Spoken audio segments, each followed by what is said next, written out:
The following is a class on the Chaitanya Charitamrita, Madhya Leela, Chapter 19, Text 115 to 121, given by His Holiness Radhanath Swami Maharaj, recorded on July 31st, 2001 in Moscow, Russia.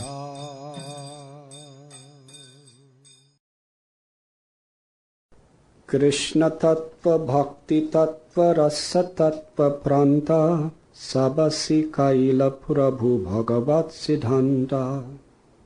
Sri Chaitanya Mahaprabhu taught Srila Rupa Goswami the ultimate limit of the truth about Lord Krishna, the truth about devotional service, and the truth about transcendental mellows, consummating in conjugal love between Radha and Krishna. Finally, he told Rupa Goswami about the ultimate conclusions of Srimad Bhagavatam. Ramananda Phasivata Siddhanta Sunila Rupe Kripa Korithaha Sabha Sancharila. Sri Chaitanya Mahaprabhu taught Rupa Goswami all the conclusions he had heard from Ramananda Rai and fully empowered him so that he could understand them. Sri Rupa Hridaye Prabhu Shakti Sancharila Sarvatattva Nirupani Pravina Korila. By entering the heart of Rupa Goswami, Sri Chaitanya Mahaprabhu empowered him to ascertain properly the conclusions of all truths. He made him an experienced devotee whose decisions correctly agreed with the verdicts of the disciplic succession. Thus, Sri Rupa Goswami was personally empowered by Sri Chaitanya Mahaprabhu. Purport by His Divine Grace, A.C. Bhaktivedanta Swami Prabhupada. The principles of devotional service are only apparently under the jurisdiction of material activity. To be rightly guided, one must be personally guided by Sri Chaitanya Mahaprabhu. This was the case with Srila Rupa Goswami, Sanatana Goswami, and other Acharyas. Shivananda Sener Putra Kavi Karnapur Rupeta Milana Swagrante Likaya Chena Prachur. In his book, Chaitanya Chandrodaya, Kavi Karnapur, the son of Shivananda Sen, has elaborately described the meeting between Sri Rupa Goswami and Sri Chaitanya Mahaprabhu. Kalena Brindavana Keli Bharata Lupteti Tam Kya Payitam Vishishya Kripamraten Bhish Shishiche Chadevas Tatraiva Rupam Chasanatanam Cha. In the course of time, the transcendental news of Krishna's pastimes in Vrindavan was almost lost. To enunciate explicitly those transcendental pastimes, Sri Chaitanya Mahaprabhu at Prayag empowered Srila Rupa Goswami and Sanatana Goswami with the nectar of his mercy to carry out this work in Vrindavan. Purport. This verse and the following two verses are from Act 9 of Chaitanya Chandrodaya by Srila Kavi Karnapur. From the very beginning, Srila Rupa Goswami was deeply attracted by the transcendental qualities of Sri Chaitanya Mahaprabhu. Thus he was permanently relieved from family life. Srila Rupa Goswami and his younger brother Vallabha were blessed by Sri Chaitanya Mahaprabhu.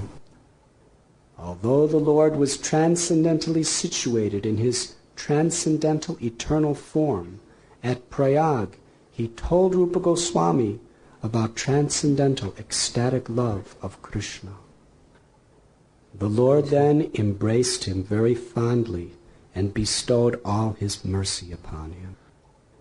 Indeed, Srila Rupa Goswami, whose dear friend was Swarup Damodar, was the exact replica of Sri Chaitanya Mahaprabhu. And he was very, very dear to the Lord. Being the embodiment of Sri Chaitanya Mahaprabhu's ecstatic love, Rupa Goswami was naturally very beautiful. He very carefully followed the principles enunciated by the Lord, and he was a competent person to explain properly the pastimes of Lord Krishna. Sri Chaitanya Mahaprabhu expanded his mercy to Srila Rupa Goswami just so he could render service by writing transcendental literatures. Lord Chaitanya Mahaprabhu personally empowered Srila Rupa Goswami to reveal the innermost love and knowledge of his own heart to the world. 5,000 years ago, Lord Sri Krishna spoke the knowledge of Bhagavad Gita to Arjuna on the battlefield of Kurukshetra. In a similar way, about 500 years ago, Lord Chaitanya spoke the ultimate conclusions of all scriptures to Sri Rupa Goswami at Prayag. Srila Prabhupada has taught us that all the authorized followers of Lord Chaitanya are known as Rupanugas, the followers of Sri Rupa Goswami. Lord Chaitanya himself only personally wrote the 8 verses of Shikshastakam.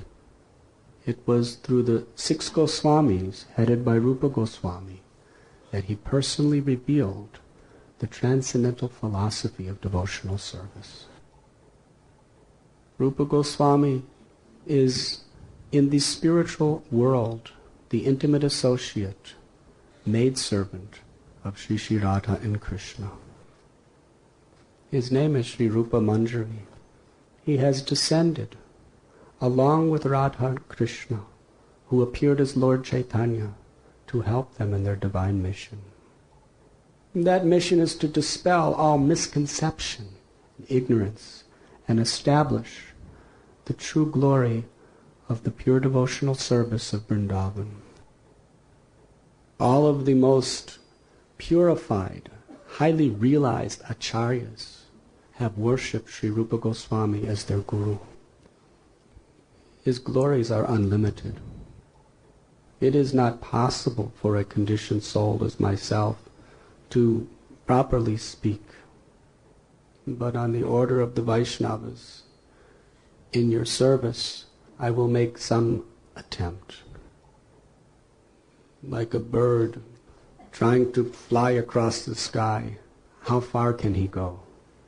But still he goes to his capacity.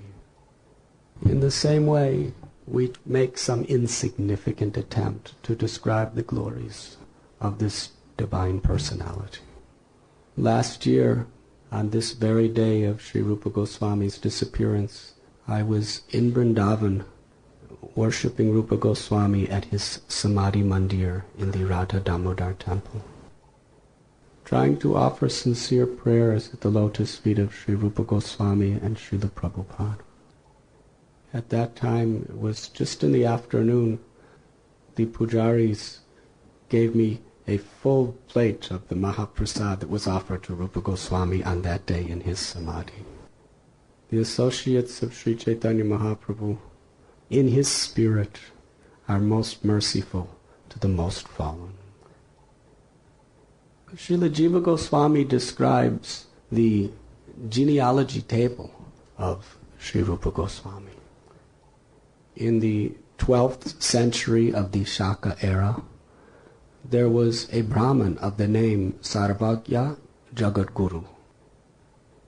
He was extremely learned in the scriptures, very pure in his life, and was very, very powerful and attractive.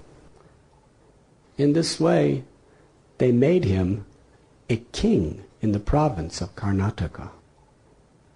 And all the other kings would have the greatest respect and reverence for him. He had a son named Aniruddha. It is said that Aniruddha had the spirit of Indra and the fame of Chandra. Like his father, he was very expert at the Yajurveda and other holy scriptures. He had 2 sons. The oldest was Rupeshwar. Rupeshwar was very gentle, very kind-hearted, very learned in the scriptures, a perfect Brahmin. His younger brother was Harihara. He became very expert at fighting with weapons. He was a powerful Kshatriya in his spirit, although born in a pure Brahmin family. The father, Aniruddha, got both of his sons married. Soon after that, Aniruddha died. Harihara, taking advantage of the situation due to his powers, he usurped all the property and wealth of the entire kingdom and left his elder brother Rupeshwar with nothing. Rupeshwar boarded a chariot with 8 horses and took his family from Karnataka province of South India to Orissa in Bengal. There he settled down with his family. He had a son of the name Padmanabh. Padmanabh was also a very, very great learned Brahmin, and he was a very dear devotee of Lord Jagannath. Padmanabh performed a yajna, and due to his devotion and his prayers, he had 18 daughters and 5 sons. One of his sons was named Mukundadev. Mukundadev also was a very great devotee of Jagannath, Krishna, and he had several sons, of whom the most illustrious was named Kumardev.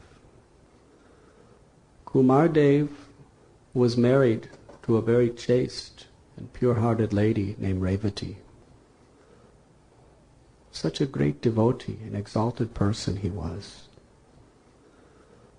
Due to various family difficulties, Kumardev went to the eastern side of Bengal, which is today called Bangladesh. He settled down in a village named Bakla Chandradweep. But he also built a house in a village called Faityabad. Because there were so many devotees there, he wanted their association. Amongst Kumardev's children, 3 were most illustrious. Their names were Amar, Shantosh, and Sri Vallabha. They were later to be known as Sri Sanatana Goswami, Sri Rupa Goswami, and Anupam. These 3 brothers were simply glorious in every sense. From their very birth, they had pure devotional sentiments toward the Supreme Personality of Godhead. As they grew up, they became exceptionally attractive to all of the society.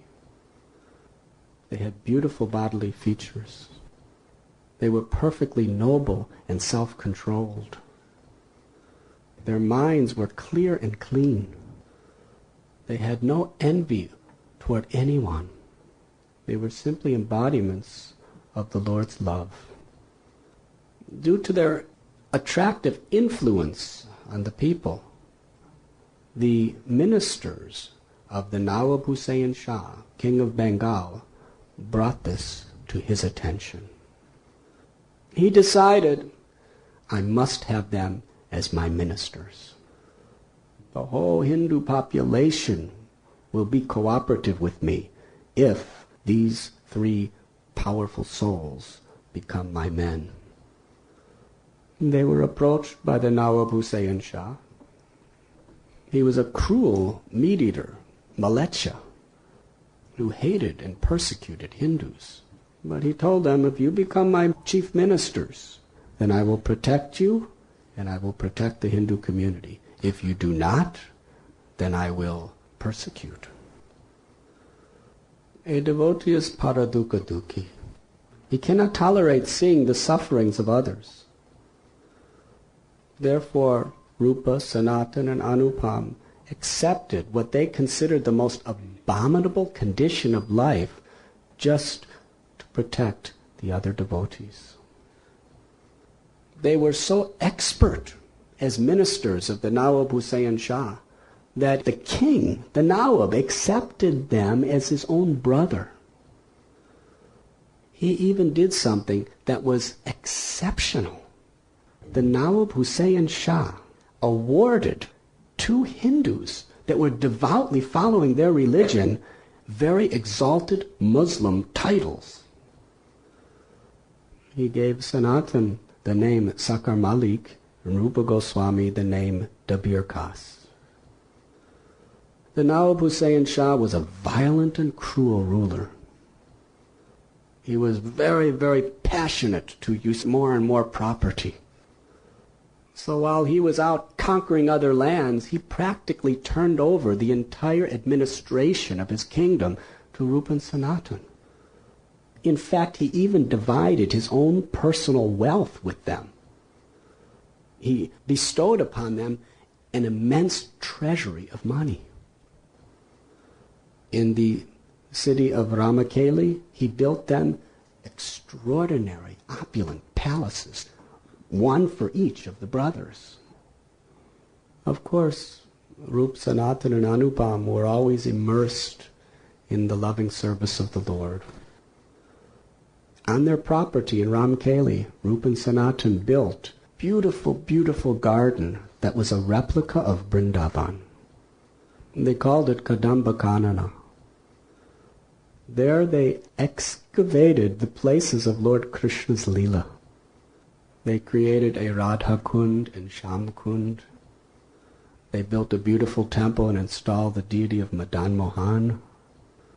And so many of the pastime places of Lord Krishna they also developed. In fact, they would get out of their government offices as soon as possible every day and just roam through the gardens of Vrindavan in Ramkeli, completely absorbed in remembrance of Sri Sri Radha and Krishna. Some years ago we took several hundred devotees to Ramkeli on pilgrimage. First we went to the garden where Shama Kund and Radha Kund are still there, Kadamba Kanana. Then we had beautiful darshan of Madan Mohan. And then we went to a gigantic building, which was actually the government house of the Nawab Hussain Shah, where Rup and Sanatan performed their government duties. There was a huge flat lawn with short grass, perfect place for kirtan in front. So we were having a very ecstatic kirtan with, I think it was about 800 devotees. One of the Mayapur Bengali devotees, Gauranga Prem by name, he told us that we should leave this place and go back to Kadamba Kanana. I said, but we're having ecstatic kirtan here. Let the devotees enjoy this kirtan. He said Rupa Goswami would leave this place as soon as he could and go back to Kadamba Kanana. And we are Rupa Nugas, we should follow in his footsteps. Rupa and Sanatan, they built a beautiful assembly house, specifically for Harikatha. He invited Vaishnavas, devotees, scholars of the scriptures from all over the country to come. It is explained hundreds and hundreds of these Vaishnavas and scholars would be gathered in this assembly house, and Rupa and Sanatan would be sitting there, effulgent. They looked just like Indra in the court of his pandits. They were so very eager to hear about Krishna from those who understood the subject properly. And when they would speak, everyone was struck with wonder. They had become practically the world's most proficient scholars of Sanskrit, Persian, and the local Bengali and Oriyan languages. They were the greatest authorities of the various scriptures of the world. Although they were multi-billionaires, they were so powerful that they were literally ruling the kingdom, and they were so learned, beautiful. Still, the amazing thing was they were more humble than a piece of straw on a street. Years later, the father of Srinivasa Acharya, whose name was Chaitanya Das, was describing Rupa and Sanatan to his son. He said, many years before, my father brought me to Ramkeli, and when I saw the effulgence, the beauty, and the grandeur of Rupa and Sanatan, I was struck with wonder. There they exhibited such an opulence of renunciation. Although in such high positions, any devotee guest that came, however insignificant and unknown, even poverty-stricken, they would get down from their seats, bow down to those devotees with folded hands, and honor them. They would personally serve each devotee prasad with their own hands. With their money, they built so many little houses on the bank of the Ganges. This was simply to take care very nicely of all the guests that came. Their heart, their life, their soul was to humbly serve the devotees. They became so famous that if anybody wrote any literature in reference to the Nyaya philosophy, it would not be accepted unless Rupa and Sanatan gave their approval. In this way they lived, completely absorbed in hearing and chanting the glories of the Lord, while simultaneously ruling the state for the Nawab. They considered their condition abominable, being the servant of a low-class malecha. The father of Rupa and Sanatan and Anupam, whose name was Kumardev, he day and night was weeping in anxiety because of the lamentable position of his sons. Now, most fathers, if they see their children living in magnificent palaces, multi-millionaires with such power that they're ruling governments, parents would be quite proud. But Kumardev was a Vaishnava. Therefore, he considered that this was all nonsense. If they were not directly serving the Supreme Personality of Godhead, their life was being wasted. For years and years, his full-time occupation was just performing yagyas, praying to Lord Krishna to liberate his sons from this horrible condition. One day, Sanatana Goswami had a dream. He saw the beautiful golden form of Sri Gauranga Mahaprabhu.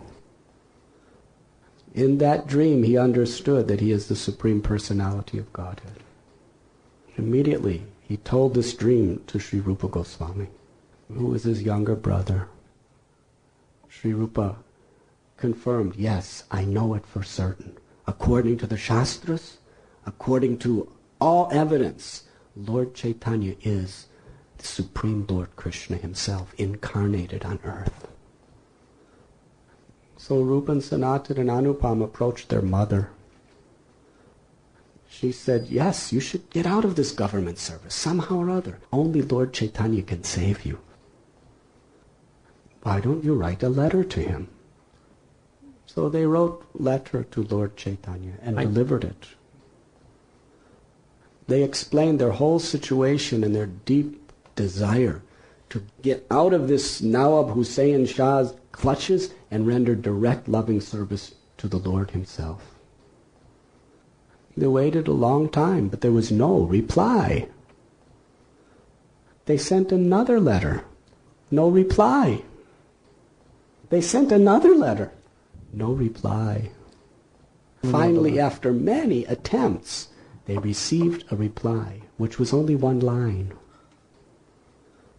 Sri Gauranga Mahaprabhu wrote to them that just as a young lady who is married, if she falls in love with another man than her husband, then she will perform her duties to her husband exceptionally attentive, so that he will not in any way suspect what is in her mind.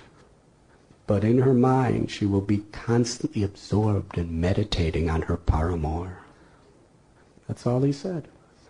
So Rupa and Sanatana and Anupam knew exactly what to do. They had to carry on their service and just meditate on Krishna. But day and night they were just praying to Lord Chaitanya, please save us.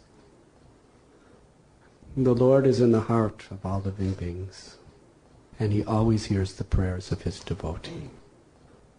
The Lord decided that He wanted to make a pilgrimage from Jagannath Puri to Vrindavan. When He began His journey with the permission and blessings of the Vaishnavas, thousands of people followed Him. On the way He came to Kuliagram in Navadvip. There He forgave the sins and the offenses of so many blasphemous persons. He made such an impact in Navadvip that when He left, there was literally millions of people following Him to Vrindavan. Everywhere He stepped, people would take dust from that place, and in this way there were big, deep holes in the road. There was a very, very pure-hearted devotee whose name was Narasimhananda Brahmachari.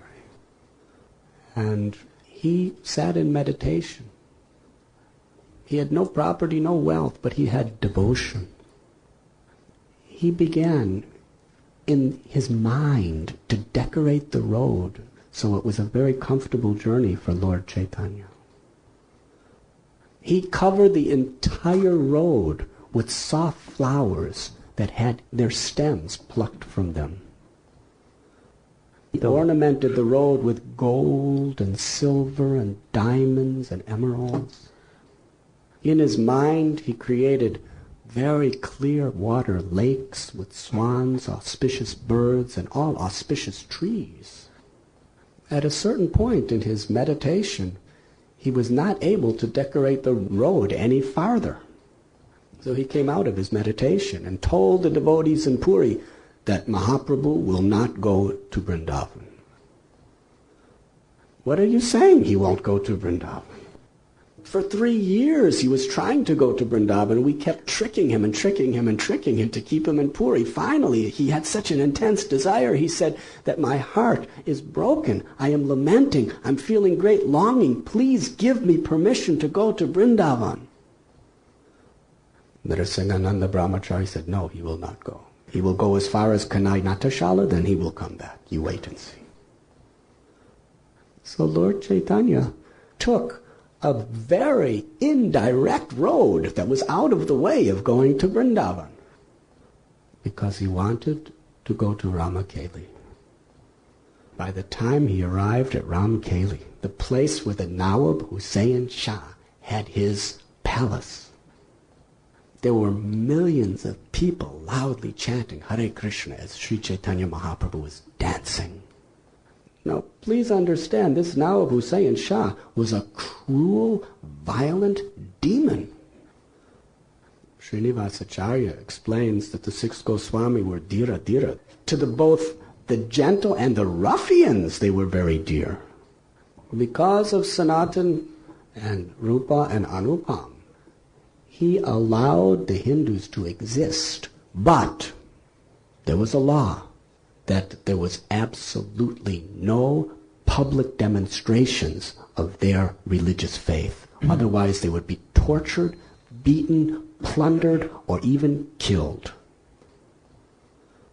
He was such a cruel, violent demon that if the wind touched his body and then touched a Hindu, they would immediately jump in the river to purify themselves. The devotees feared him like death personified. And here Lord Chaitanya comes with millions of people right in front of his palace, leaping, dancing, loudly chanting Hare Krishna. The Nawab Hussain Shah, what is this going on here? He called one of his chief policemen. Tell me, what is this? The policeman said, I have seen. There is a personality that have come to our city. His name is Chaitanya. He's the crest jewel of all sannyasis. His complexion is like resplendent molten gold. His beautiful arms elongate below his knees. His eyes are like fully blown lotus petals that practically reach to their ears. He has neck like a lion, His limbs are graceful like an elephant. When he chants the holy names, it's like the roaring of thunder. I cannot tell you how many rivers are constantly flowing from his eyes due to ecstatic love. His limbs tremble, his hair stand on end. When he jumps, he falls to the ground and all the stones become crushed into powder. But yet his body appears soft like butter. And it is never injured. Let me tell you something else about this personality. Just by glancing upon the people, he's inducing them in ecstatic love of God. By his compassion, there are millions and millions and millions of people chanting and dancing in ecstasy. I have never seen such power anywhere. His beauty melted my heart. There has been many sannyasis and many babajis and sages and great religious priests that have come to our kingdom, but none has demonstrated such beauty, such compassion, and such power as Lord Chaitanya. Dear King, I think that your city has become supremely blessed by his presence.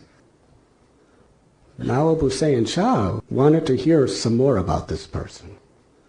So he called one of his secretaries. His name was Keshava Khan.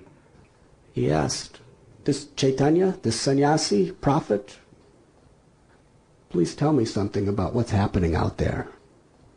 Now Keshava Khan was a devotee, so he didn't want to get Lord Chaitanya in trouble.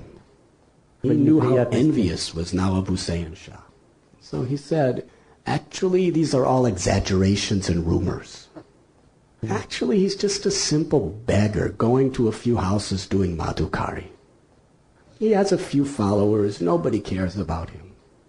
He's just a very ordinary person. There's nothing to worry about. The Nawab Hussain Shah said, he is the Supreme Lord! Why are you blaspheming him by calling him an ordinary person?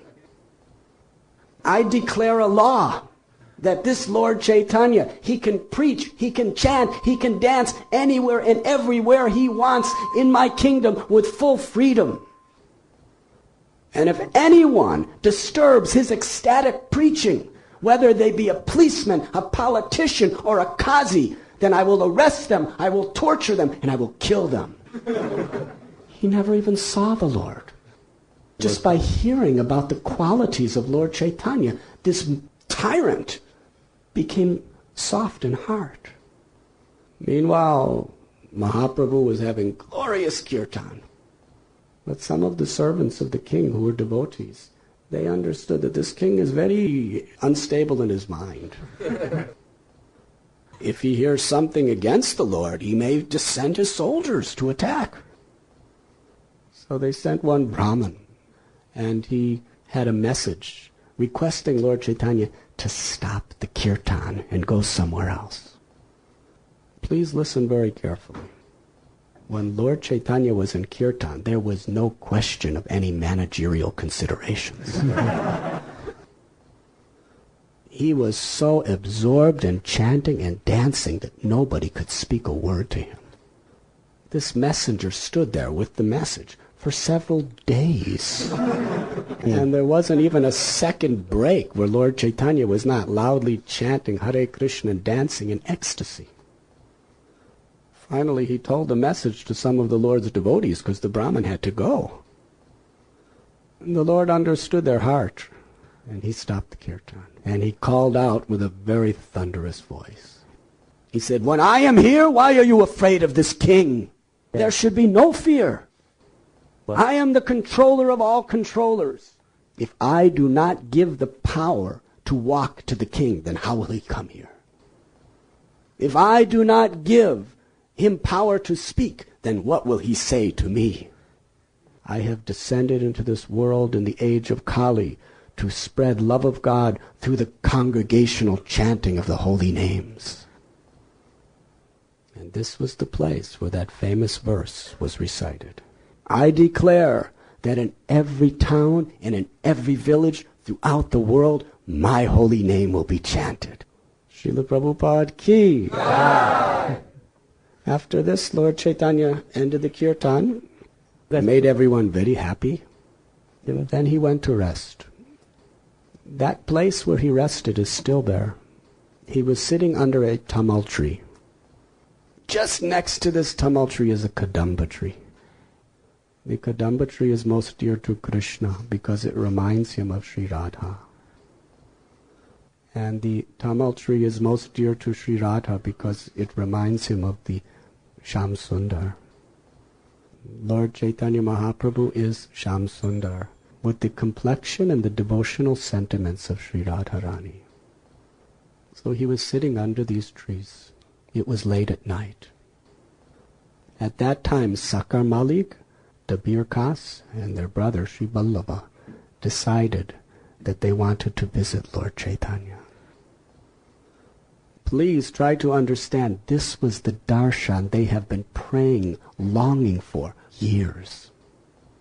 So that no one would see them. Incognito, they secretly went out in the dark of night, wearing very simple clothing. They met Haridas Thakur and Nityananda Prabhu. After receiving the mercy and blessings of these two great personalities, Nityananda and Haridas brought them in to see Lord Chaitanya. This historical meeting is one of the most dear incidents that is forever engraved in the hearts of Gaudiya Vaishnavas. Rup, Sanatan, and Anupam, out of their humility, they took bunches of straw and placed them between their teeth. They took simple cloth and wrapped it around their necks. In the culture of Bengal at the time, this was the ultimate expression of totally humbling oneself in menial service toward another. They fell down flat on the ground, offering dandavat pranams. Laying there, they were weeping in utter humility. Lord Chaitanya ultimately had to lift them up with his own hands. He embraced them. Then he placed his lotus feet on top of their heads. He said, please stand up. Rupa and Sanatan, with folded hands, began to offer the prayers of their heart. All glories to Lord Sri Chaitanya Mahaprabhu, the Supreme Personality of Godhead. All glories to the Lord who is most merciful to the most fallen souls. My dear Lord, you have descended into this world to deliver the most fallen. You will not find any more suitable candidates for your mercy than us. We are sinful, fallen, ignorant, and we have become servants of wicked, cruel malechas. We have no qualifications whatsoever of any auspiciousness. But we know that you delivered Jagai and Madhai. But you did not have to exert yourself very much to deliver them, because after all, they were Brahmins who were born in Navadvip. And just by chanting your name in the mood of blasphemy, you delivered them of all their sins. However, Jagai and Madhai never became the obedient servants of wicked men. Therefore, we are millions and millions and millions of times more fallen, sinful, and degraded than Jagai and Madhai. We have no qualification to receive your mercy. But just like a dwarf who wants to touch the moon, we understand that without you, there is no hope for us, because you are the deliverer of the most sinful. Please hear our plea. If you deliver us by giving us your mercy, your fame will be spread throughout the entire creation as Patita Pavan Avatar. We surrender to you. Lord Chaitanya embraced them and soaked them with his tears. He said, please stop this humility. It is breaking my heart. The Lord told them, you are my old servants. You are my eternal associates. I give you the names Sanatan, Rupa, and Anupam. Actually, Lord Chaitanya said, I had no reason to come to Ramkeli. It's out of the way. But I read your letters. And by reading your letters, I could understand what type of sincere devotion and surrender that you possess.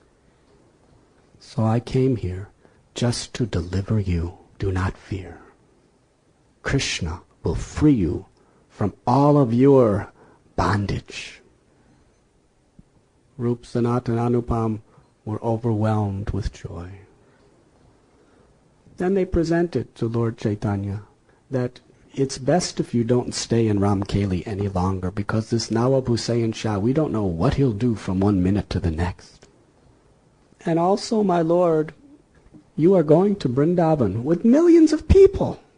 Vrindavan is a very secluded, peaceful, solitary place. It will be better for you to go alone or with one or two others. After this wonderful meeting, Rupa and Sanatan returned to their homes. The Bhakti Ratnakar describes, while Rupa and Sanatan and Anupam were having this discussion with Lord Chaitanya, the little son of Anupam, whose name was Jiva, followed them and was hiding near a tree and watching and listening. Although he was a small child, seeing the humility and surrender of his father and uncles and the unlimited mercy of Lord Chaitanya within his heart, he surrendered. The next morning, Lord Gaur Sundar continued his journey to Vrindavan. He came to a place called Kanai Natashala. Have any of you been there? It's a beautiful place. The river Ganga circles it on three sides. It's right on top of a mountain. There's tamal trees and kadamba trees and banyan trees and bakula trees. Lord Chaitanya saw it as non-different than Vrindavan. And he was very much immersed in the environment. But then there were millions of people stepping on branches and making all noise, and Lord Chaitanya thought, what Sanatan and Rupa told me is correct. I should not go to Vrindavan with so many people. To everyone's great surprise, Lord Chaitanya loudly declared, we will return to Puri. Thus, Narasimhananda Brahmachari's prophecy was true. Meanwhile, Rup, Sanatan, Anupam, they decided, who were now Rupa Goswami, Sanatan Goswami, and Anupam, that they were going to somehow or other escape from their government service because Lord Chaitanya told them that he wanted them in Vrindavan. They hired 2 Brahmins. These 2 Brahmins performed yagyas day and night for the purpose of liberating them from their government services. When they saw that things were proper, Rupa Goswami and Anupam decided, we're leaving this place. But because Sanatan Goswami was like the Prime Minister, he felt, I cannot leave at this time. It will take some time for me to get out. Srila Rupa Goswami and younger brother Anupam, they took all their wealth and filled several boats with that wealth. Then they went to Faityabad, one of their ancestral homes, and divided all the wealth. Half they gave to the Brahmins and the Vaishnavas to support the propagation of Krishna consciousness. 1/4 they gave to family members for their purposes, and 1/4 they kept for emergency. Srila Prabhupada explains that this is the ideal example of how grihastas should strive to utilize their wealth. According to the Shastras, one of the very prime duties of a grihasta is to give in charity. And the ultimate charity, which is on the transcendental platform, is to utilize our funds, our sources, to propagate devotional service. They also left 10,000 gold coins with a local grocer to help Sanatan Goswami if he was in need. they sent a messenger to Jagannath Puri to find out when Lord Chaitanya was going to go to Vrindavan, because they wanted to go with him. The messenger came back and said, Lord Chaitanya already went to Vrindavan some time back. So they immediately began their journey to Vrindavan Dham. Meanwhile, Sanatana Goswami just lost all interest in his duties, and he just stayed home with devotees reciting Srimad Bhagavatam. The Nawab Hussain Shah sent a doctor. He said, Sakar Malik, he claims to be sick, but he's been sick for so long. Go and check him out. The doctor returned. He said, Sakar Malik, he's quite good health. He's just reciting Srimad Bhagavatam with devotees all day.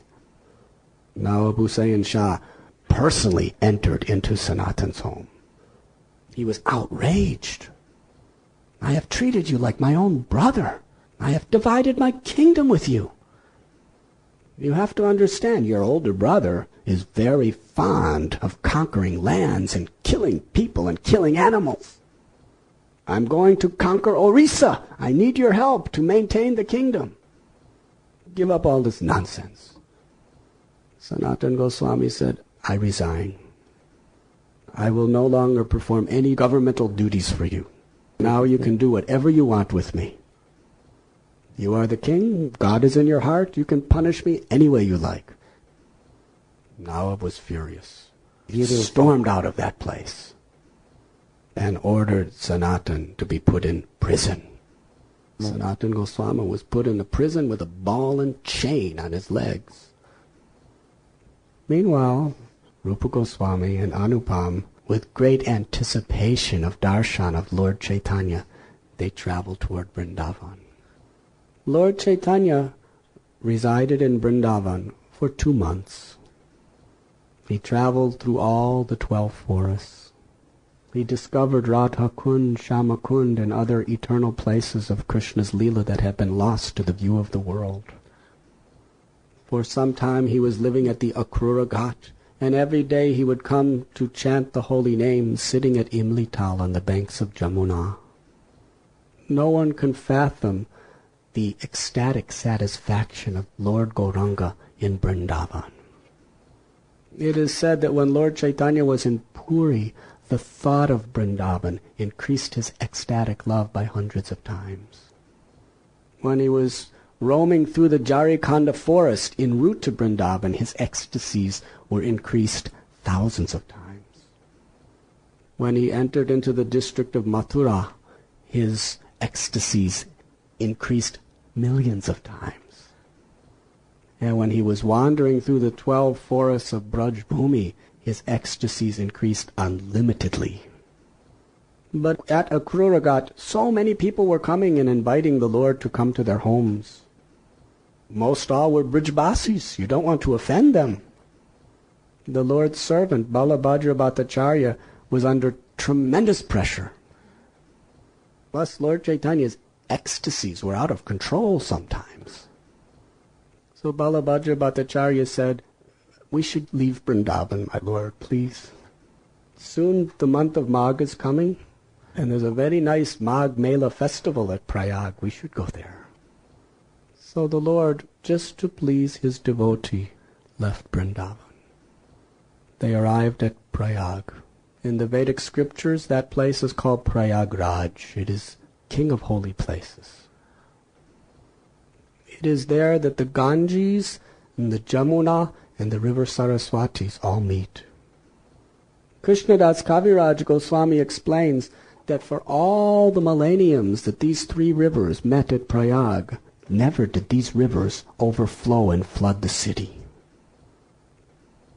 However, when Lord Sri Chaitanya Mahaprabhu was inducing the city of Prayag to perform Harinam Sankirtan, there was a flood of ecstatic love that completely inundated all of Prayag.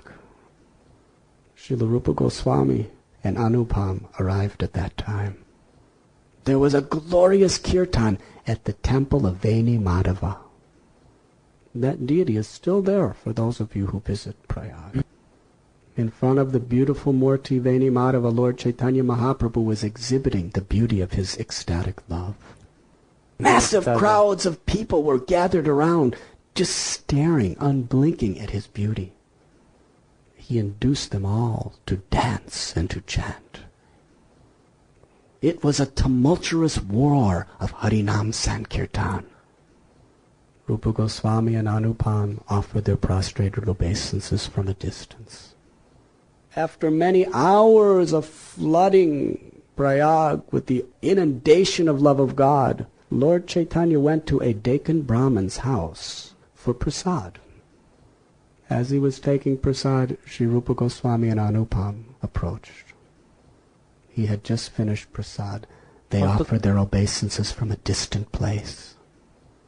And there Rupa Goswami, with folded hands and a heart overflowing with love, composed the famous sloka, Namo Mahabharanyaya Krishna Prema Pradayate Krishnaya Krishna Chaitanya Namane Gaura Tveshe Namaha. That Lord Chaitanya Mahaprabhu is the most munificent, the most merciful of all incarnations. He is giving what no other incarnation has ever given. The highest levels of ecstatic love of God to everyone and anyone, freely, without discrimination. Lord Chaitanya very pleasingly embraced them. He had Balabhadra Bhattacharya give them the remnants of Maha-Maha-Prasad from his plate. Then Lord Chaitanya Mahaprabhu decided to make his residence right at the confluence between the two rivers. Rupa Goswami and Anupam made their residence just next to his. There was a great devotee named Ballabha Bhatt. He came to invite Lord Chaitanya to go to his village called Aila. At that time, Rupa Goswami and Anupam were offering their obeisances from a distant place to Ballabha Bhatta. Ballabha Bhatta wanted to embrace them, but Rupa Goswami and his brother ran away. Ballabha Bhatta said, "Where are you going? Why are you running?" And Rupa Goswami and his brother, out of genuine and sincere humility, they said that we are sinful, we are most fallen, we are condemned, we are ignorant. If you touch us or see us, you will be contaminated. Ballabha Bhattacharya turned toward Lord Chaitanya. Lord Chaitanya said to him, "What they are saying is correct. You are a very, very highly elevated, aristocratic Brahmin and a learned scholar. They have lost their caste. If you touch them, you will be contaminated."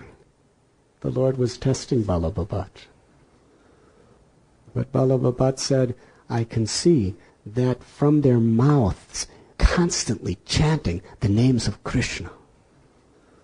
And according to the scriptures, even if a Chandala is always chanting the name of Krishna, then they can purify the whole world and be guru. I want to embrace them for my purification." Lord Chaitanya was very pleased. Then they went to the Ailagram, and that was a nice story, and then they came back. Because it was the month of Magh, there were many, many people crowded at the confluence. One day, Lord Chaitanya, actually, he asked Rupa Goswami, when he first met, he said, "Where is your brother, Sanatan?" He said, "Sanatan is in prison. If you give him your mercy, then he can be freed." Lord Chaitanya said, "By Krishna's mercy, he is already free, and soon you will see him again." One day, Sri Chaitanya Mahaprabhu took Rupa Goswami and Anupam to a very quiet, secluded place on the bank of the river. The name of that holy place is Dashashwamedha Ghat, one of the most holy of all holy places for Gaudiya Vaishnava. Recently, just this last January, we went to attend the Kumbh Mela. Every 12 years, tens and millions of people come to Prayag. And ISKCON did very wonderful preaching and prasad distribution and Harinam Sankirtan. But on several days, with a small group of people, we went to Dashashwamedha Ghat to pray at the lotus feet of Lord Chaitanya and Rupa Goswami. It was at Dashashwamedha Ghat that Lord Chaitanya Mahaprabhu imparted transcendental knowledge to Rupa Goswami in the same way that Lord Krishna imparted knowledge to Lord Brahma at the beginning of creation. Seeing him a fit candidate to distribute his message to the whole world, Lord Chaitanya embraced him. The Lord personally infused within Rupa Goswami's heart the capacity to perfectly understand his teachings. Sri Chaitanya manobhishtam stapitam yena bhutale swayam rupakadamayam dadati svapadantika. Rupa Goswami's mind was non-different than the mind of Lord Chaitanya by Lord Chaitanya's mercy. We find in this reading that we have today that the love of Rupa Goswami was non-different than the ecstatic love of Lord Chaitanya. Thus, Sri Chaitanya Mahaprabhu began his teachings. Shall I continue now or this evening? This evening? So we will begin this evening by discussing the teachings of Lord Chaitanya to Sri Rupa Goswami and then the life of Rupa Goswami from that time. We will continue this celebration of Sri Rupa Goswami's disappearance day at 5:30 this evening. A preview, we will hear how Lord Chaitanya taught Rupa Goswami at the Dashashwamedha Ghat. We will hear about Sri Rupa Goswami's journey to Vrindavan, about his travels to Jagannath Puri to meet Lord Chaitanya, the most profound, significant, and incredible pastimes he had with Lord Chaitanya and the devotees in Puri. Anyone who hears these pastimes attentively with a submissive heart will be submerged in ecstatic love. Then we will hear of his return to Vrindavan, his meeting with Sanatana Goswami, how Rupa Goswami with the other Goswamis performed their divine Leela for the rest of their lives in Sri Vrindavan Dham, how he excavated holy places, built temples, and discovered the deity of Govinda Dev, and how he lived perfectly, exhibiting the true example of a Vaishnava and renounced order. If you sincerely wish to go back to Godhead, please do come this evening. Srila Rupa Goswami ki jai, Srila Prabhupada ki jai, Go Premanandi.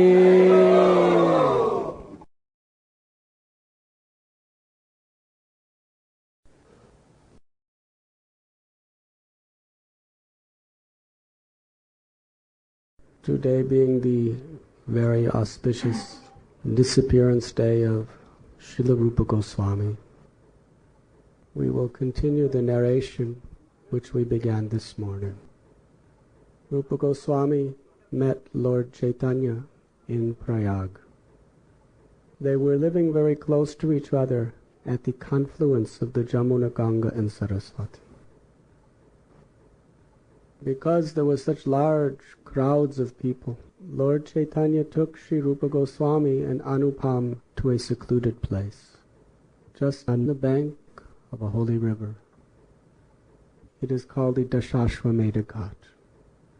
Srila Krishnadas Kaviraj Goswami explains that just as Lord Krishna invested transcendental knowledge in the heart of Lord Brahma at the beginning of creation, similarly Lord Chaitanya Mahaprabhu empowered Sri Rupa Goswami to understand the essence of his teachings. This is one of the most historical incidents in Vaishnava history.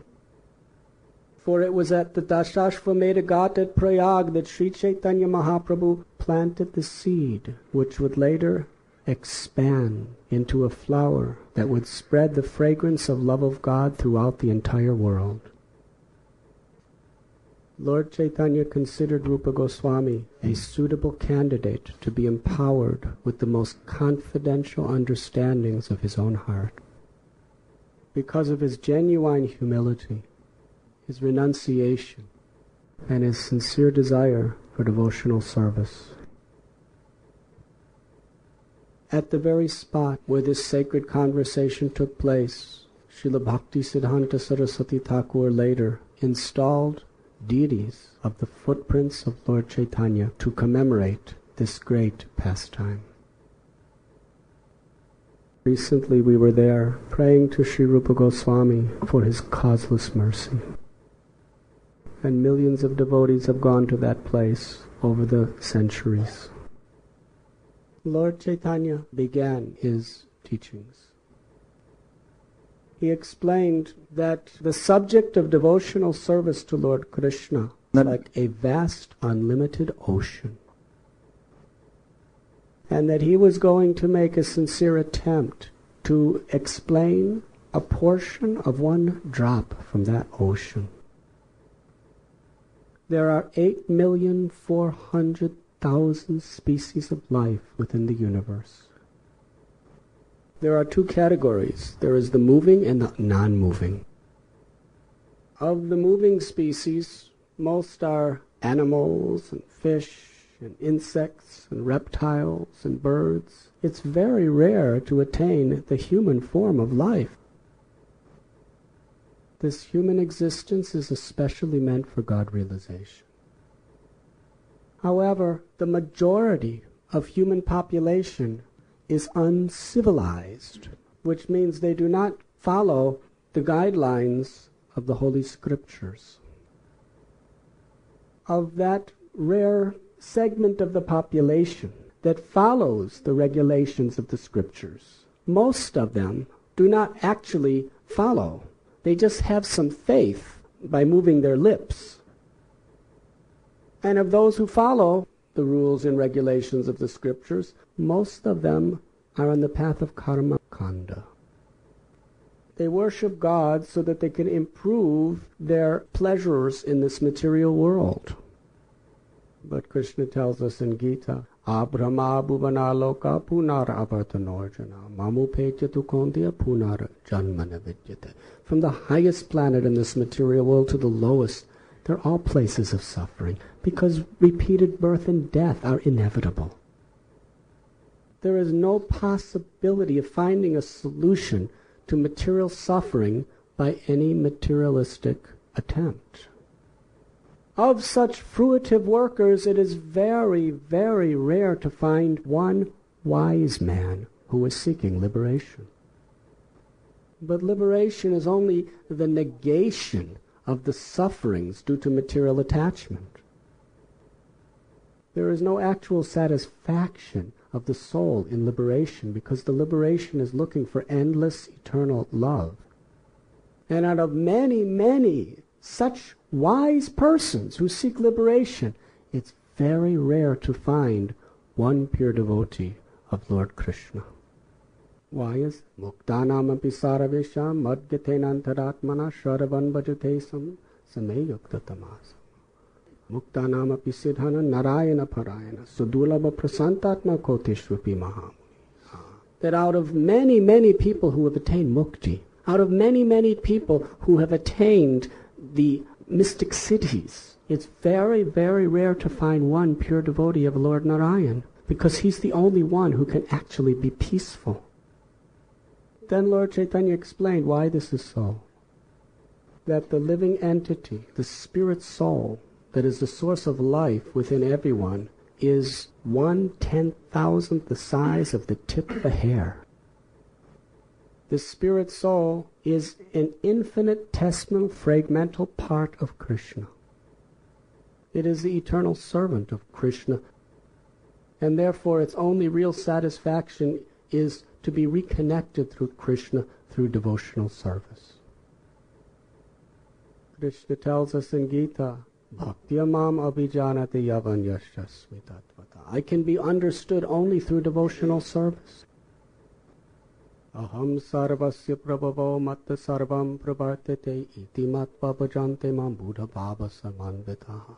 I am the source of all material and spiritual worlds. Everything emanates from me. The wise who know this perfectly engage in my devotional service and worship me with all their hearts.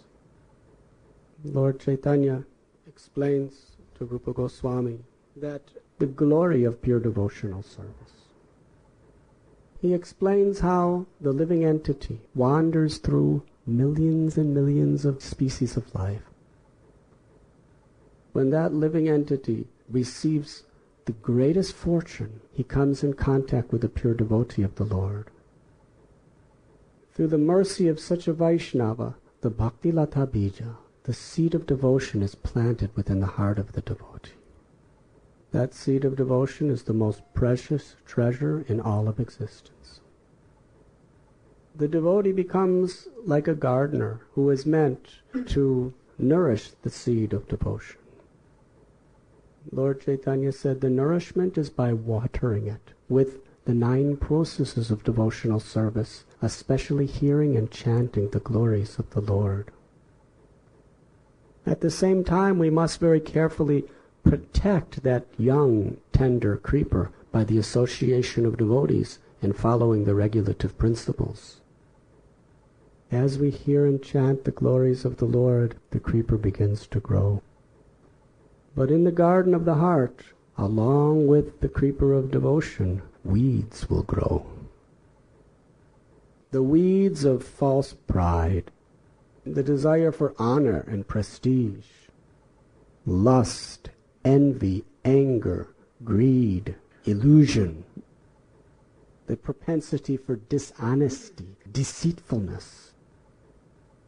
These weeds will inevitably be growing, and the water of hearing and chanting will also cause them to grow.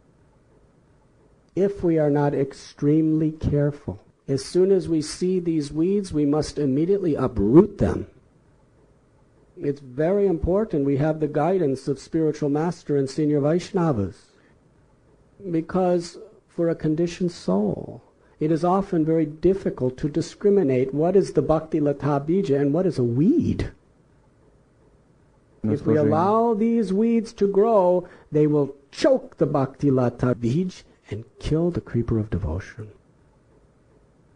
Therefore, Sri Chaitanya Mahaprabhu warned, the devotee who is doing the gardening in his heart must be very careful to look for these weeds and to uproot them. And we have seen over the years how devotees performing so much devotional service, if they're not careful to pull out those weeds, eventually those weeds choke their devotional enthusiasm. And the greatest of all impediments is the hati aparad. This means the elephant offense, offending a Vaishnava. Lord Chaitanya described that when we offend great souls, it is like bringing a mad, wild elephant into the small garden of our heart, where the tender seed of devotion is just beginning to bud. For those of you who have lived in wild jungles, you know that the most dangerous and feared of all animals is the mad elephant. A snake may kill 1 or 2 people. Tiger or a lion, they don't kill people unless they're old and they can't find anything else to eat. So they'll only kill 1 person at a time. But a mad elephant, he'll come in and destroy an entire village and kill everyone. They're mad. They just go crazy. But the females don't become like this, only the men. At certain stages in their life, they just go crazy. One time I was visiting a zoo. I was actually there on a mission for the Krishna consciousness movement. And I happened to meet some of the zookeepers. And I asked them, of all the animals in the zoo, which is the most dangerous? They said, the male elephants. Said, when somehow or other something goes into them, and if they go mad, they usually kill their trainer and everyone around them. So offending Vaishnavas is like letting these mad elephants into your heart. However, Lord Chaitanya continued, if the devotee continues watering the seed with the ambrosial nectarine shower of hearing and chanting, guarding against the fences and guarding against weeds, the Bhakti Latak Bij grows. It grows beyond all the middle and upper planetary systems of this universe, beyond even Brahma Loka. It pierces the cover of the universe. It goes beyond even the entire material cosmos. Beyond material existence is an area called the Viraja. It is like a river that is the border between the material and spiritual worlds. The creeper pierces through the Viraja and enters into the spiritual sky. The unlimited, all-pervading spiritual light of the Lord. It continues to grow up to the level of the Vaikuntha planets. The devotee continues on hearing and chanting. The creeper enters into the supreme most of all spiritual abodes, Goloka Vrindavan. There, the creeper of devotion produces a beautiful ripened fruit, the fruit of pure unalloyed love for Krishna. That fruit of love of God is offered to the lotus feet of Sri Krishna. Krishna is very pleased to accept that love. And then the gardener tastes the sweetness of the fruit. Thus he enters into a state of unlimited spiritual ecstasy. And meanwhile, he's still in the material world, hearing and chanting, while his devotional creepers in Goloka Vrindavan. Lord Chaitanya explained that in pure devotional service, there are 5 primary and 7 secondary rasas the soul has with Krishna. He explained elaborately the 5 primary rasas. The first is Shantaras, a relationship of neutrality with Krishna. The 2 prominent qualities of Shantaras is complete detachment from any material ego or desire and complete attachment to Krishna. Examples of great personalities who have attained Shantaras are the 9 Yogendras and the 4 Kumaras. When Shantaras is given an addition of active service, it becomes Dasyaras. In Dasyaras, there is a feeling of awe and reverence of the greatness of Krishna, that you are my master and I am your servant. This is the state of pure devotional service where the devotee is willing to sacrifice anything and everything to execute the will of Krishna. Examples of this in Vrindavan are Patraka, Chitraka, and Raktaka. And in Dwarka there is Daruka. The next ras is Sakyaras. When we add to Dasyaras intimate familiarity, where the intensity of love increases so much that we no longer see that Krishna is the master, I am servant, but we see that Krishna is my dearest, well-wishing friend. Such a devotee is utterly surrendered in pure devotion to the will of Krishna, but in a spirit that Krishna is equal, Krishna is my friend, and we love him in that mood. In Vrindavan, the Gopas, cowherd boys, they love Krishna in this spirit. Sometimes they would wrestle with Krishna, and they would defeat Krishna. How could anyone defeat Krishna? Krishna is defeated by the love of his devotee. Sometimes they would play games, and Krishna would lose and have to carry his friends on his shoulders as punishment. Actually not punishment, but it was just Krishna's great pleasure to be defeated by his devotee. Lord Chaitanya explained that Arjuna, he was also in friendly relationship with Krishna. On the battlefield of Kurukshetra, Krishna showed his universal form to Arjuna. And Arjuna understood, you are the supreme master and I am your servant.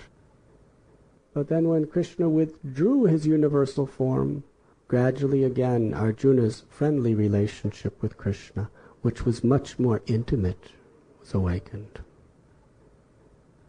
So the examples of Sakyaras, Lord Chaitanya said in Vrindavan, is Sridama and Sudama.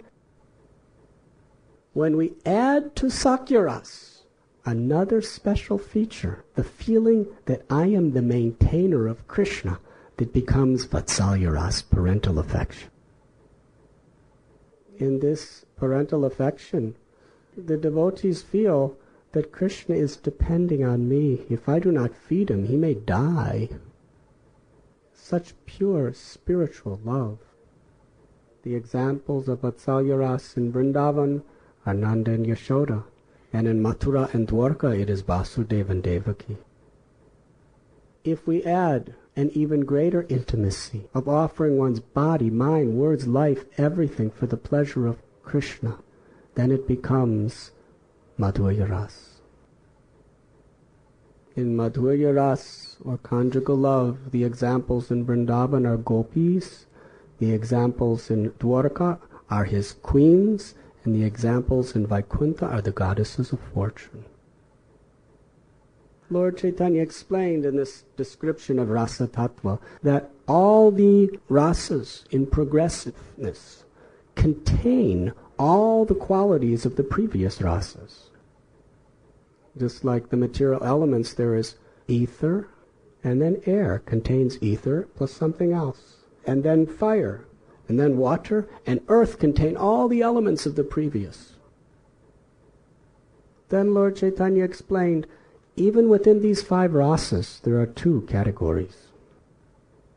They are Aishwarya, or seeing Krishna with great awe and reverence, and there is Kevala, Kevala Ras, or pure Ras, where we have no tinge of seeing the greatness of Krishna. Greatness of Krishna, we mean perceiving him as the supreme absolute truth, the cause of all causes. Lord Chaitanya gave many examples. How Vasudeva and Devaki, when they saw Krishna kill Kamsa in Mathura, and Balaram came up to them and bowed down to their parents. Vasudeva and Devaki so much wanted to embrace Krishna and Balaram. But in their heart of hearts they were thinking, he just killed Kamsa. He's the Supreme Personality of Godhead. How can we embrace him? So this understanding of Krishna as the Supreme Lord was an impediment to the spontaneity of their parental love. However, Mother Yashoda, when she found Krishna stealing butter, she tied him up with ropes. She chastised him. On one occasion, Mother Yashoda looked in Krishna's mouth and saw the whole universe. But her love was so intense, as soon as he closed his mouth, she forgot the whole thing and just thought, if I don't feed Krishna my milk, he will suffer and be hungry. Only in Vrindavan is there this pure, spontaneous Kevala Bhakti. Lord Chaitanya said, even if Krishna reveals his supreme opulences as the Lord, still, they don't take it seriously because their personal relationship is so deep, and it's the only thing they really consider. Lord Chaitanya explained to Rupa Goswami the highest limits of spiritual elevation is the love of the gopis of Vrindavan. And how through cultivating devotion through the 9 processes of bhakti, one can attain the elevated stages that he had explained. Then he told Rupa Goswami that I have given you just a sample of this knowledge. You should expand it and spread it to the whole world. Lord Chaitanya told Rupa Goswami that I have personally entered into your heart and given you the power to understand and distribute everything I have spoken. Now you should go to Vrindavan, and you should write transcendental literatures extracting the essence of all knowledge, pure devotional service. You should excavate the lost holy places where Radha and Krishna performed their eternal Leela. You should build beautiful temples and establish deity worship. And through your life, you should show the world proper Vaishnava etiquette and the proper standards of devotion in this order of renunciation. Lord Chaitanya gave Rupa Goswami these 4 instructions. Then he began his trip to Varanasi. Rupa Goswami and Anupam begged Lord Chaitanya, we want to come to Varanasi with you. The waves within the ocean of separation are pounding against our hearts. We cannot bear it. Please let us come with you. Lord Chaitanya said, you go to Vrindavan now, but after some time, you both come to Jagannath Puri to meet me. Then the Lord got on a boat and began sailing along the Ganges to Varanasi. Due to separation, Srila Rupa Goswami fell down on the ground unconscious, and the Deccan Brahmin had to pick him up and carry him home. Rupa Goswami and Anupam, following the order of the Lord, traveled by foot to Vrindavan. When they arrived, they were met by a very, very humble and dear devotee of the Lord. His name was Subudhi Rai. Subudhi Rai was at one time, he was a very great ruler of Bengal. He had a servant who he treated just like his own son. One time they were excavating a lake and the servant was making very foolish, dangerous mistakes. So just to teach him, he beat him. Later on, that servant became the Nawab Hussain Shah, the king of Bengal. But he loved Subudhi Rai. One time he was having a confidential relation with his wife, and his wife happened to see some scar on his back. Very angry. What is this? Who has done this to you? He said it was Subudhi Rai. She said, he must die. I order you, my husband, you must kill him. Nawab said, but he was like a father. He was just trying to teach me a good lesson. No, what he has done, he must die. And Nawab said, for a Hindu, to lose his caste is worse than death. In those days, it was very easy, due to superstition, to take away a Hindu's caste. The Nawab Hussain Shah arranged to sprinkle water from a pot that a Muslim drank from on a Hindu's head. In this way, Subudhi Rai was an outcast. Wasn't allowed in any temples. He wasn't allowed to do any worship. He went to Varanasi and was asking various Brahmins, is there any way I can become a Hindu again? They were saying, someone sprinkled Muslim water on your head? Impossible. You are condemned. Some other Brahmin said, very difficult. However, there is a way.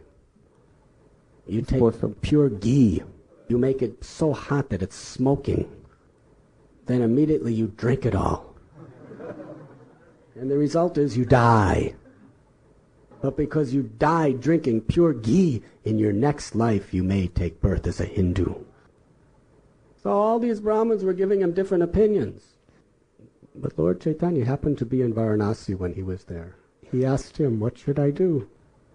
Lord Chaitanya said, you go to Vrindavan, you serve Vaishnavas, you always chant Hare Krishna, you'll become not only best Hindu, you'll become Vaishnava, you'll become perfect, you'll go back to Godhead. In this very life. So Subudhi Rai went to Vrindavan. He was so humble. Bengali devotees would come to Vrindavan. In Bengal they eat rice, but in Vrindavan you only get rotis if you're begging. So Bengalis usually had stomach disorders in Vrindavan. So Subudhi Rai would go out into the forest and collect dry wood from the ground. He would bring it all the way to Mathura to sell it. With the money he got, he would buy yogurt and rice. And he would feed the Bengali Vaishnavas this to make them feel very nice. And he would also give them oil massages and take them on parikrama of Vrindavan. So Rupa Goswami and Anupam, they toured all the 12 forests of Vrindavan with Subhuti Rai.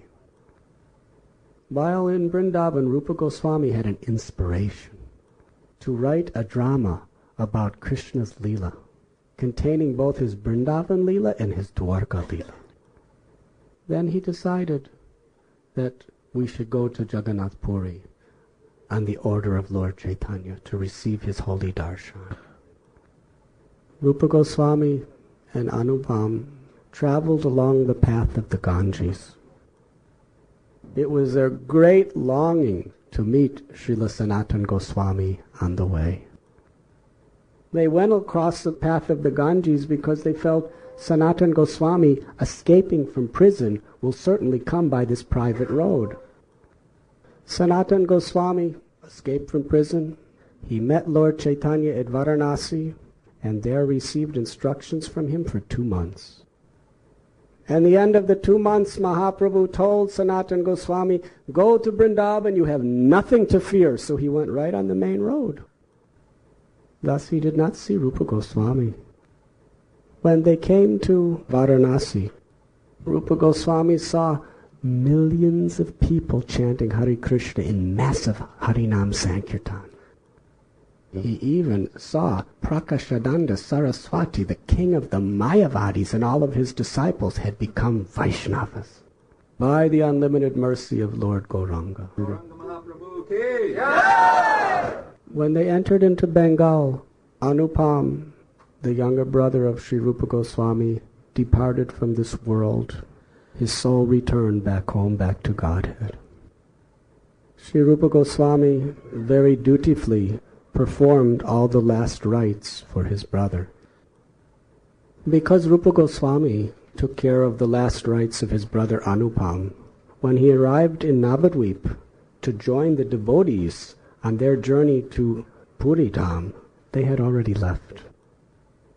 Sri Rupa Goswami proceeded alone with great longing and anticipation to see Lord Chaitanya and his devotees. In the province of Orissa, he stopped for one night in a village called Satyabhamapur. While he was resting, a most beautiful goddess appeared to him in a dream. She told him that you should write a separate drama about me. If you do so, you will have all my blessings and be successful. When Rupa Goswami woke up, he understood that was Satyabhama Devi who appeared. She wants me to write 2 dramas, one about Vrindavan Leela and one about Dwarka Leela. Soon after, Srila Rupa Goswami arrived in Purushottam Chaitra, Sri Jagannath Puri Dham. There he went to the Bhajan Kutir of Srila Haridas Thakur. When these 2 great souls met one another, they offered their obeisances, and with much love and affection they embraced. Haridas Thakur said that Lord Gauranga told me you would come soon. I have been waiting for you. Rupa Goswami asked, where is Sri Chaitanya Mahaprabhu? Haridas Thakur said, he comes here about this time every day. At that very moment, Lord Chaitanya arrived. Haridas Thakur and Rupa Goswami offered their dandavat obeisances with great emotion. Haridas stood up, but Rupa Goswami remained on the ground. Haridas Thakur said, my lord, this is Rupa Goswami, he has come to see you. Lord Chaitanya Mahaprabhu, with great affection, he lifted up Rupa Goswami and embraced him. The 3 of them sat together to discuss auspicious news. And then they discussed other subjects. This is Vaishnava culture. It's not when you meet somebody you talk the gossip of who has fallen down and what scandal took place here and what problems are happening in the management of the temple. In Vaishnava culture, when you first meet, you just simply speak about auspicious subject matters. And then that's such a higher taste, you're not supposed to have any more inclination for other subjects. After they discussed auspicious news, Rupa Goswami told Lord Chaitanya about the passing away of his brother Anupam. Lord Chaitanya assured him that he has attained the eternal abode of his worshipable Lord Sri Ramchandra. They spoke so many wonderful subjects. Every single day, Lord Chaitanya, when he would come out of Jagannath temple after the morning darshan, he would go to the Bhajan Kutir of Haridas Thakur to meet he and Rupa Goswami. Although Haridas Thakur is the Namacharya, in the most exalted position of the supreme teacher of the Yuga Dharma, still, because he was so humble, due to being born in a lower birth, he never once attempted to violate the etiquette of the temple to go inside. And similarly, Sri Rupa Goswami, he considered himself so low and so sinful for having in his earlier life served this Malecha king that he felt himself unfit to enter Jagannath's temple, never once attempted. Therefore, Lord Chaitanya personally arranged a place just next to the temple for them to live. And Lord Chaitanya, who is Jagannath himself, would personally come out of his temple to see Rupa Goswami and Haridas Thakur, to embrace them and to give them his own personal Mahaprasad. Shri Gauranga Mahaprabhu ki. The best part of this whole narration is about to begin. The next chapter, which I'm going to speak on, there is a benediction. Whoever hears it sincerely will gain the eternal shelter of the lotus feet of Lord Chaitanya.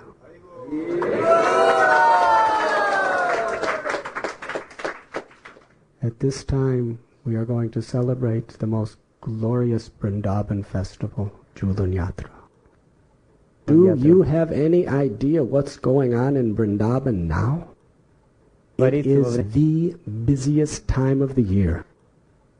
Yes, Govinda Maharaj? Far more busier than Kartik. During the Julan Yatra time, hundreds and thousands of people are crowded all over Vrindavan to see the glorious darshan of Radha and Krishna enjoying the lila of swinging to the singing of their devotees. By Srila Prabhupada's causeless mercy here, in the distant land of Moscow, Russia, Radha and Krishna have come to swing and transform this place into Vrindavan. So with great love and great attention, we should sing and celebrate the swing festival of Sri Radha Shyam Sundar. Afterward, we will continue the narration of the glories of Sri Rupa Goswami. Srila Prabhupada ki Jai. For now, let us everyone turn toward the deities and chant their holy names.